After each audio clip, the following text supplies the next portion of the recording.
Assalamualaikum warahmatullahi wabarakatuh. Di sini saya akan mempresentasikan tugas ulangan akhir semester 3 di Perbankan Syariah Universitas Islam 45 Bekasi. Di sini saya akan mempresentasikan tentang penugasan auditing syariah. Referensi yang saya ambil dari buku Auditing Syariah dari penulis Dr. A.A. Rusdiana, Dr. Andes, MMA, Aji Subtaji, MAG. Yang kedua dari buku Auditing Syariah penulis Azwirman dan Rizky Hidayat. Yang ketiga buku Auditing Syariah penulis Siti Walida Mustaimin Supriyati. Saya akan mempresentasikan yaitu yang pertama konsep dasar penerimaan dan penugasan audit, yang kedua surat penugasan audit, yang ketiga persetujuan terhadap perubahan surat penugasan, yang ketiga penugasan audit, yang kelima contoh surat penugasan. Yang pertama konsep dasar penerimaan dan penugasan audit. Pengertian penugasan auditing syariah merupakan tahap awal dalam suatu audit laporan keuangan. Laporan keuangan adalah mengambil keputusan untuk menerima atau menolak suatu kesempatan untuk menjadi auditor untuk klien yang baru atau untuk yang klien lama. Langkah-langkah penerimaan penugasan audit antara lain: yang pertama, mengevaluasi integritas manajemen. Yang dimaksud itu adalah bagaimana cara yang dapat ditempuh oleh auditor dalam mengevaluasi dalam sebuah manajemen. Dia itu melakukan komunikasi dengan auditor pendahulu, meminta keterangan kepada pihak ketiga, lalu mereview pengalaman auditor di masa lalu dengan klien. Yang kedua, mengidentifikasi keadaan khusus dan risiko tidak bisa. Ini yang bisa berhubungan dengan pengambilan keputusan untuk menerima penugasan dalam tahap ini antara lain mengidentifikasi pemakaian laporan audit, mendapatkan informasi tentang stabilitas keuangan dan legal calon klien di masa depan, dan mengevaluasi auditabilitas perusahaan klien. Lalu yang ketiga itu menilai kemampuan untuk memenuhi standar umum auditing. Yang dimaksud itu adalah penilaian kemampuan memenuhi standar umum yang terdiri dari 3 tahap. Penentuan kompetensi untuk melaksanakan audit dan mengevaluasi independensi dan penentuan kemampuan melaksanakan audit secara cermat dan seksama. Lalu yang keempat, menyiapkan surat penugasan audit, yang dimana surat penugasan audit itu dibuat oleh auditor untuk kliennya. Surat ini yang berfungsi untuk mendokumentasikan dan menegaskan penerimaan auditor atas penunjukan oleh klien, tujuan dan lingkup auditnya, terus ada luas tanggung jawab yang dipikul oleh auditor bagi kliennya, dan tanggung jawab manajemen atas informasi keuangan,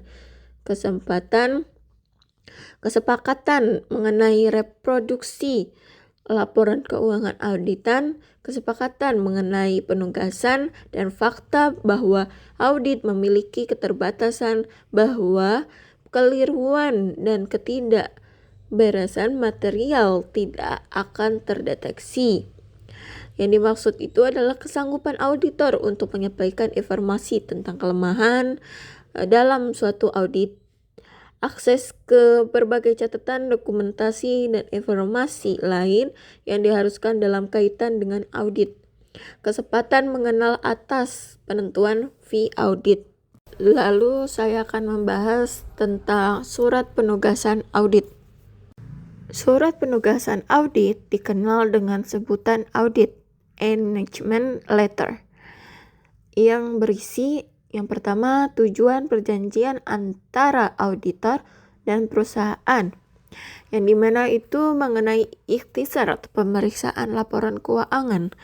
Yang kedua ada tanggal pelaksanaan serta tanggal penyelesaian audit. Yang ketiga ada batasan-batasan tanggung jawab auditor dalam melaksanakan audit. Dan yang keempat, bantuan apa saja yang akan diberikan oleh perusahaan guna berlangsungan proses auditing. Yang kelima, besarnya rincian biaya audit.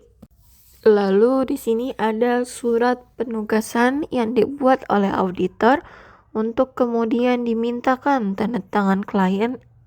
Isi suratnya itu yang pertama ada nama perusahaan dan laporan keuangan yang diaudit. Di bawahnya ada tujuan audit.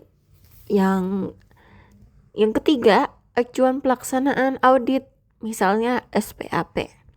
Yang keempat, deskripsi sifat dan luas audit. Yang kelima, pernyataan bahwa audit bukan garansi dapat terungkapnya seluruh salah satu material.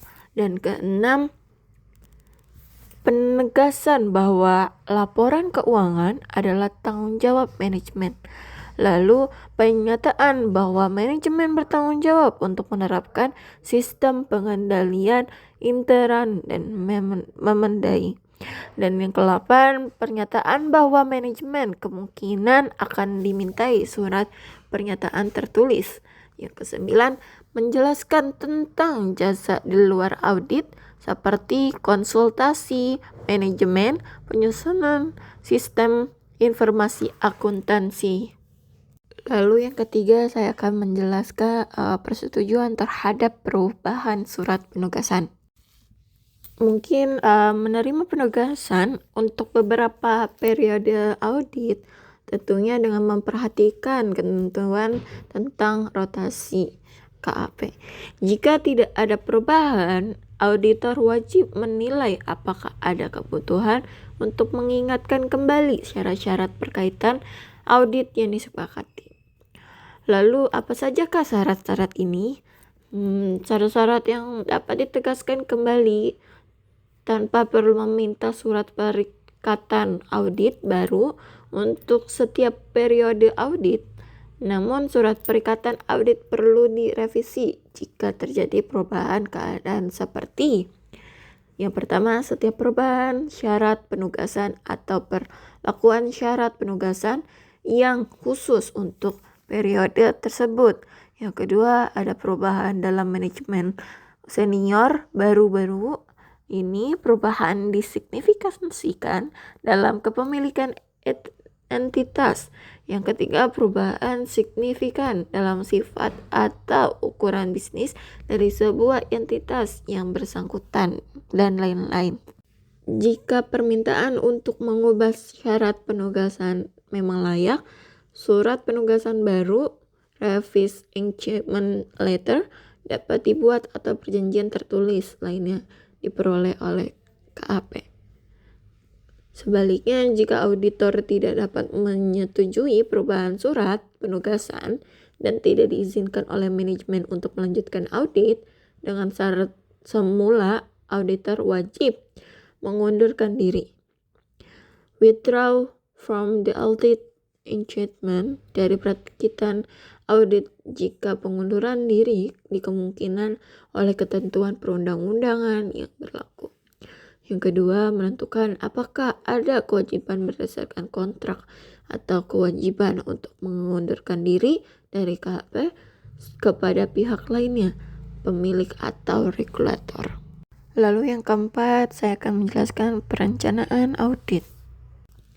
Perencanaan audit ada 7 tahap yang harus ditempuh oleh auditor dalam merencanakan audit. Yang pertama, memahami bisnis dan industri klien, yang dimana suatu auditor harus paham apa yang akan diauditkan. Terus yang kedua, melaksanakan prosedur analitik. Seorang auditor harus tahu prosedur-prosedur apa yang akan diauditnya. Yang ketiga, mempertimbangkan tingkat materialitas awalnya. Terus yang keempat, mempertimbangkan risiko bawaan. Seorang auditor harus paham apa yang risiko-risiko yang akan terjadi. Yang kelima, mempertimbangkan berbagai faktor yang berpengaruh terhadap saldo awal jika berkaitan audit merupakan audit tahun pertama.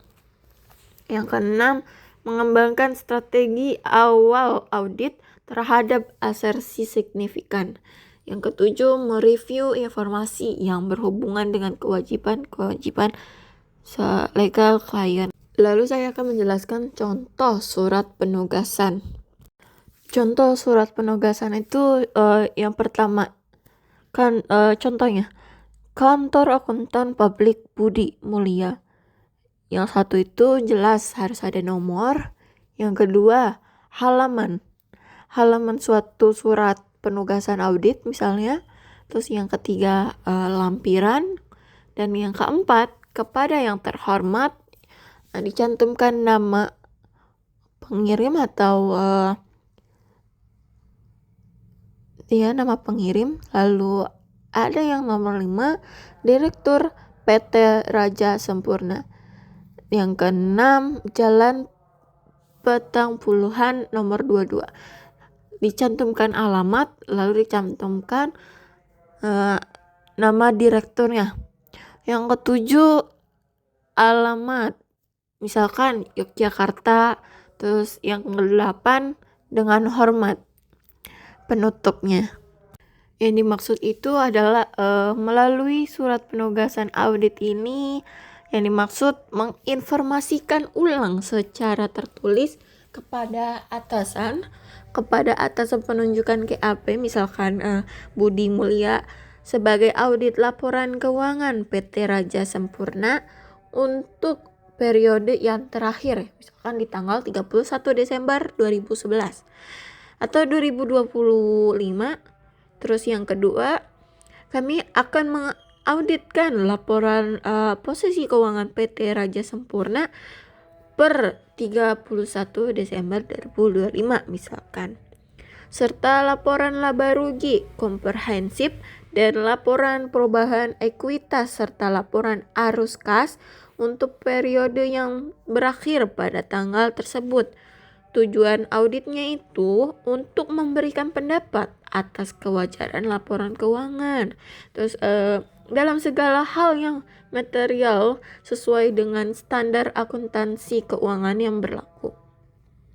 Lalu yang ketiga itu audit akan kami laksanakan sesuai dengan standar profesional akuntan publik SPAP yang akan mencakup pengujian atas data pembukaan perusahaan serta prosedur lainnya yang kami pandang perlu untuk mendukung pendapat atas laporan keuangan tersebut.